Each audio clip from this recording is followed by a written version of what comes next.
Kate Perez works as a care assistant at a nursing home in the south of England. She left a more highly paid job to become a nurse, and we asked her what was behind her decision. He was very specific when he gave me this word. I mean, it was literally just one word at 7:15 in the morning, you know. It wasn't like this whole great big spiel of, you know, and you're going to do this and you're going to do that and it'll be fantastic. But I feel there are a number of other factors in my life. I live with my grandmother, and again, that was God asking me to give up my flat in Woking, where I used to live, and to come and care for her. She's 92. She's reasonably mobile, but a little bit short-sighted. And although she's very able, sometimes she can't do things for herself. And her relationship with my mother was not in a place where my mother was able to care for her. So I just think it came about in a conversation one afternoon. I mentioned to Gran, purely just offhand, how expensive it was living, and she said, "Move in with me."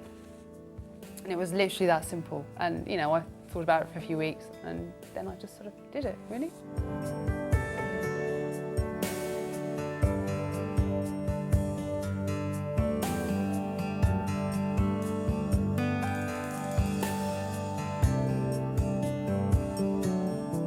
To live with somebody that age is funny. Well, it's like any other relationship. You have your ups and downs, we have our arguments, we have the added complications of I have to raise my voice to speak to her because she can't hear me.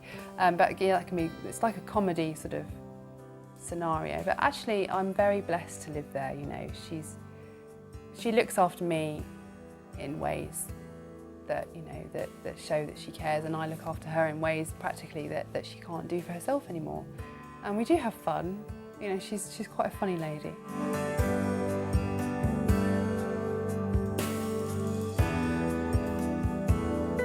My usual day is just a general kind of everyday thing that if they were younger and more mobile, they would do for themselves, you know.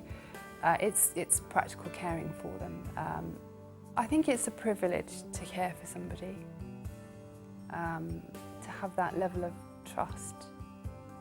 And the thing I enjoy about it most is they're all different here. You know, you go into their rooms and there's all their pictures of their past, like their husbands and wives, and it just says that, you know, they were young once too. And I know, God willing, that I'll be that age one day, and I would really want somebody to have a heart for me, to care for me. So actually, every day actually is a joy. I just love all of it. And it's good practice for the future as well, because what I actually really want to do is to go out and work with the elderly who aren't in a nice, comfortable surrounding, who don't have heat, light, water, who don't have access to food. I want to go and practically care for them. So this is kind of like the nice, cosy, comfortable part of it.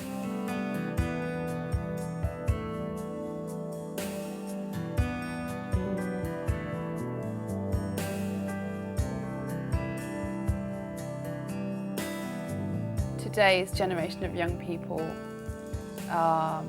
tend to see the elderly, or tend to see most people in terms of, in the world, that is, what they can do for them. I think you need a relationship with an elderly person is like a relationship with any person. It requires nurturing. You need to care for them. You know, you need to have a heart for them. You need to be interested in them, not just for what they can give you. But I just don't think they even think. I don't think the young people today even think about the elderly, other than, you know, maybe they've got a favourite granny that gives them 20 quid at Christmas or something, you know. To ease the conflict, you have to understand the generation. You have to understand their place in today's society. You have to understand how they feel, how they think, where their heart is. And you have to want to understand these things. You have to care about these people. You have to see them as relevant people that matter, that still have something to offer. I think if you don't see that, then you'll never have a fulfilling relationship with an elderly person. You know, if you see them as a has-been, or somebody who doesn't count anymore, and who can't give anything, then It'll, you know, there'll be someone who's dismissed out of hand as somebody who doesn't matter. We will be old one day ourselves, but we'll still have the same memories. We'll still have lived our lives the way they've lived theirs. And just because you reach the age of 60, 70, 80, 90, it doesn't mean that you stop mattering. It doesn't mean that, you know, just because you're no longer useful in worldly terms to society, it doesn't mean that you stop needing things.